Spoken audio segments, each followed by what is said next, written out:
I'm Rick Kahler. Thanks for joining me. Have you ever been on a road trip and you see the low fuel light blink on, and then you suddenly realize you have no idea how far it is to the next station? Retirement planning can feel a lot like that. However, you do have the added complications of not knowing either your expected fuel economy or the distance to your final destination. The fear of running out of money in retirement is real. You can do your best to provide a full tank of money for the trip, yet you have no control over outside factors like market conditions, inflation, tax changes, things that serve as headwinds to drain your tank faster than you expect. How do you make sure your nest egg lasts as long as you do?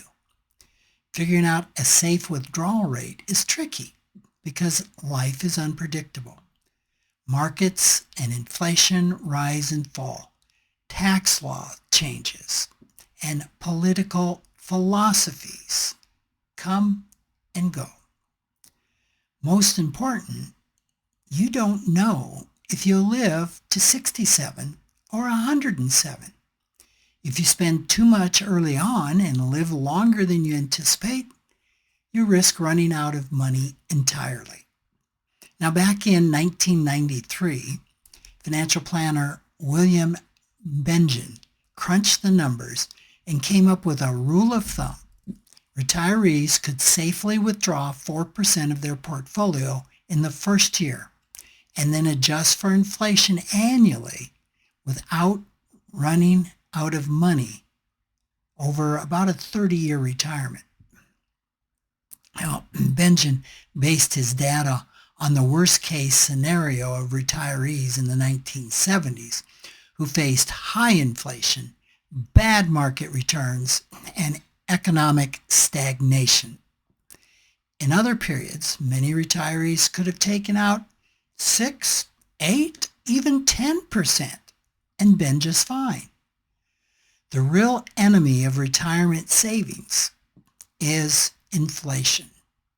It quietly erodes your purchasing power over time, making those early withdrawals that you take riskier than they even seem.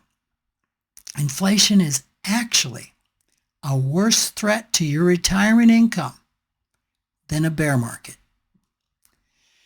Now, Bengen has since updated his research, and in recent interviews titled Rethinking Retirement, he suggests that with a well-diversified portfolio, which includes small cap and international stocks, the worst case sustainable withdrawal rate might actually be 4.7%. Now, that's not a huge increase, but for someone with a $1 million portfolio, that's an extra $7,000 a year, and that can be helpful. The reality is there's no one-size-fits-all answer. Your safe withdrawal rate depends on factors like your portfolio mix, your spending flexibility, personal goals, safety nets like Social Security and pensions, and of course, longevity. If your family tree is full of centenarians, you might want to plan accordingly.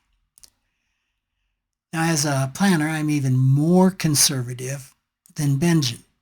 I like to start at 3%, then adjust annually based on market performance, inflation, and changing needs. If things go well, give yourself a raise. If they don't, tighten the belt a little.